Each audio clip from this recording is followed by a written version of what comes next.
Hello বন্ধুরা, welcome back to my channel. তোমরা সবাই কেমন আছো? আশা করি ভালো আছো। আমি মোটামুটি ভালোই আছি। তো আমি আছি এখন আমার মায়ের বাড়িতে। তো আজকে লোকনাথ বাবার অনুষ্ঠান, মানে লোকনাথ বাবার জন্মাষ্টমী উপলক্ষে আমি বাড়িতে একটু ঠাকুরকে নিজের হাতে কিছু রান্না করে দেব। সেটাই তোমাদের সাথে ব্লগ শেয়ার করব। কী কী রান্না করছি বা করব সবটাই তোমাদেরকে দেখাবো। তোমরা আমার সাথে থাকো এবং দেখতে থাকো। আশা করি ভালো লাগবে। ভালো লাগলে, নতুন বন্ধু হয়ে থাকলে চ্যানেলটিকে সাবস্ক্রাইব করার অনুরোধ রইল। আর যারা পুরনো বন্ধু হয়ে রয়েছে প্লিজ কমেন্ট করো। হ্যাঁ, খুব ভালো লাগলে তোমাদের বন্ধু ফ্যামিলির মধ্যে আমার চ্যানেলটিকে সাবস্ক্রাইব করো। এভাবে আমার পাশে থেকো। তো চলো, টাটা। দেখতে থাকো কন্টিনিউ। তো তারপরে দেখো বন্ধুরা, আমি এখান দিয়ে হেঁটে হেঁটে যাচ্ছিলাম মিষ্টি আনতে। যেহেতু বৃষ্টি পড়ছিল ওই জন্য টোটো বা ভ্যান কিছুই পাইনি। আর আমাদের এখানে কিন্তু ফ্লাইওভারটা হয়ে গেছে কমপ্লিট। তো এই যে যাচ্ছি হেঁটে হেঁটে মিষ্টির দোকানে। এই যে মিষ্টির দোকানে চলে এসেছি মিষ্টি কিনতে। আর এই দেখো বন্ধুরা, এটা হচ্ছে আমাদের জাগুলি বা কালী মন্দির। এই মন্দিরে প্রত্যেক দিন পুজো হয় সকালবেলা। তারপরে এই যে এখানে আমি হেঁটে হেঁটে বাড়ি ফিরছি। আমি তারপরে ঠাকুরের জন্য পনির, সমস্ত কিছু ফুলের মালা সমস্ত নেওয়া কমপ্লিট। আর এই দোকানটার থেকে আমার বিয়ের সময় সমস্ত ফার্নিচার কেনা হয়েছিল, বা আমার এই বাড়ির যত সমস্ত ফার্নিচার সব এই দোকানটার থেকেই বেশিরভাগ নেওয়া। আর এই যে সামনে যে মন্দিরটা দেখতে পাচ্ছ বন্ধুরা, এই মন্দিরটা হচ্ছে দুর্গা ঠাকুরের মন্দির। এই মন্দিরে প্রত্যেক বছর দুর্গা পুজো হয়। তো এই যে প্রায় বাড়ির কাছাকাছি আমি চলে এসে তারপরে যে ঠাকুরের জন্য চাটনি বসিয়ে দিয়েছি, চাটনি করছি। আর এদিকে তারপর চাটনি হয়ে যাওয়ার পরে আলুর দম বসিয়েছিলাম, আলুর দম করছিলাম। আর এই যে আমার সোনা বাবা। তো বন্ধুরা, আমার ঠাকুরের জন্য রান্নাবান্না করা কমপ্লিট, স্নান করাও হয়ে গেছে। আমাদের দুই গাছে বাতাবি লেবু হয়েছে। সামনের গাছটার বাতাবি লেবুটা পারবো, নিয়ে এসে তারপরে ঠাকুরকে দেব। তো তারপরে দেখো এই যে বাতাবি লেবু গাছ, এটা আমাদের কলপাড়ের সামনেই বাতাবি লেবু গাছটা। এই যে কলপাড়ের সামনেই বাতাবি লেবু গাছে বাতাবি লেবু হয়েছে। এই বাতাবি লেবুটাই আজকে আমি পারবো। আর একটা আছে দূরের দিকে বাতাবি লেবু, একটু দূরের দিকে, কিন্তু জল কাটার জন্য যাওয়া যাবে না। আর এটা হচ্ছে আমি যে দাদাটার গাড়িতে যাতায়াত করি সেই দাদাটার আর একটা গাড়ি আমাদের বাড়িতেই রাখে, গাড়িটা থাকে বেশিরভাগ। তো এই দেখো, তারপরে আমি লগা দিয়ে আমি বাতাবি লেবু পাড়ার চেষ্টা করছি। আর লগাটা ঠিকঠাক মতন বাঁধা ছিল না দেখে ওই জন্য অসুবিধা হচ্ছিল পাড়তে। আর যেহেতু জল কাদা হয়ে রয়েছে তো এই জন্য বেশি সামনে যেতে পারিনি, তাই জন্য দূর থেকে লগা দিয়ে বাতাবি লেবুটা পাড়ছি। আর এই গাছে কিন্তু অনেক বড় বড় বাতাবি লেবু হয়। আর এই গাছের লেবুটাও খেতে খুব ভালো, লাল পুরো। তো এই দেখো একটা লেবু পেরেছি আমি, কত বড় লেবুটা দেখো। এই যে তারপরে মা বলছে তুই চলে আয়, আমি তুলে নিয়ে আসছি লেবুটা। তো এই দেখো কত বড় লেবুটা, দেখেছো বন্ধুরা। আর আমাদের বাড়ির কাছে কেউ বাতাবি লেবু খেতে দাও তো চলে আসো। এই যে মা যাচ্ছে লেবুটা তুলে নিয়ে আসতে।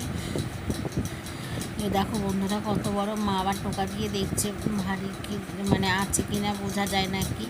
তো তারপরে আমি ঠাকুরের এখানে চলে এসেছি সমস্ত কিছু ঠাকুরের এখানে গুছিয়ে দিতে। তা ফার্স্টে ঠাকুরকে চন্দনের টিপ করাবো, তা সেই জন্য চন্দনের গুঁড়োটাকে গঙ্গা একটু জল দিয়ে গুলে নিচ্ছি, নিয়ে ঠাকুরকে চন্দনের টিপ করাবো।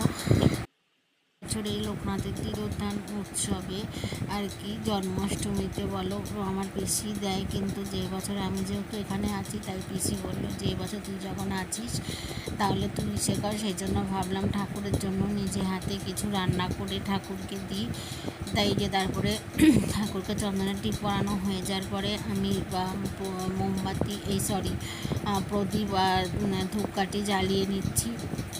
আর ঠাকুরের জন্য রান্না করেছি বাসন্তী পোলাও, 3 রকমের ভাজা, কুমড়ো ভাজা, পটল ভাজা, আলু ভাজা, আলুর দম, পনির আলু দিয়ে তরকারি, চাটনি, এই রান্না করেছি, বেশি কিছু করতে পারিনি।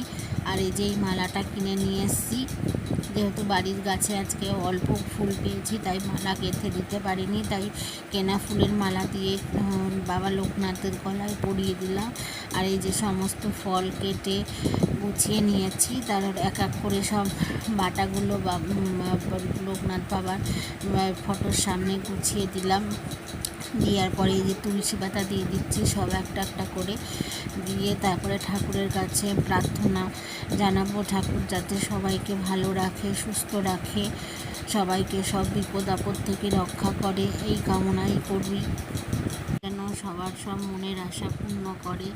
তা আজকের দিনে আমার পিসি বাবা লোকনাথকে স্থাপতিত করেছিল, সেই জন্য আজকের দিনে প্রতি বছর আমার পিসি বাবা লোকনাথে পুজো করে আর কি, এমনি পুরোহিত দিয়ে না।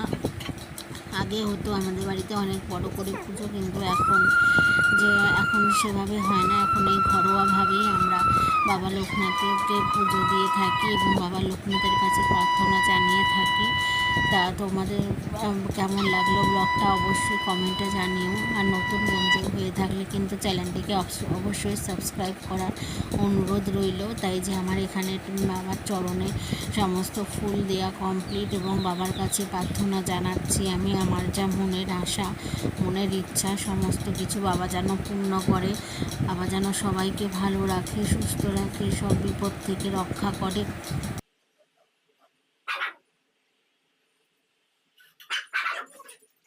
আমার সোনা বাবা বারান্দায় বসে বসে বাইরের ডগিগুলোর সাথে ঝগড়া করছে। তারপরে মাকে বললাম, মা একটু ঘন্টাটা দাও, বাবার সামনে একটুখানি প্রদীপটা দিয়ে এবং ধূপকাঠিটা দিয়ে একটুখানি মানে আরাধনা করে দিই, সেই জন্য। আর মাকে যে পিসি দিল কাঁসা, মা কাঁসা বাজাবে, ফার্স্টে প্রদীপ দিয়ে বাবাকে আরাধনা করছি, বাবার সামনে প্রদীপ দিয়ে আর ধূপকাঠি দিয়ে, মানে ঘরোয়াভাবে যেটুকুনি আমি জানি সেইটুকুনি করলাম। এইভাবেই আমরা প্রত্যেক বছর বিষয়টা করি। বাড়িতে এইভাবেই জন্মাষ্টমী পালন করা হয়। এই যে আমার হয়ে গেছে, তারপরে আমার পিসি বাবার চরণে ফুল দিচ্ছে। আর আমার পিসির যেহেতু পায়ে খুব অসুবিধা, তাই পিসি বসতে পারে না, পিসি এইভাবেই গেল। তারপরে এই যে আমার মা বাবার চরণে ফুল দিচ্ছে। আজকের মতন ব্লগটা আমি এখানেই স্টপ করছি, আর বেশি বড় করলাম না। কেমন লাগলো অবশ্যই কমেন্টে জানিও। আর নতুন হয়ে থাকলে চ্যানেলটিকে সাবস্ক্রাইব করার অনুরোধ রইল এবং পাশের বেল আইকনটিকে অবশ্যই ক্লিক করে দিও, যাতে সবার আগে নোটিফিকেশন তোমাদের কাছে পৌঁছায়। তো চলো টাটা, সবাই সাবধানে থেকো, ভালো থেকো, দেখা হচ্ছে নেক্সট কোনো ব্লগে।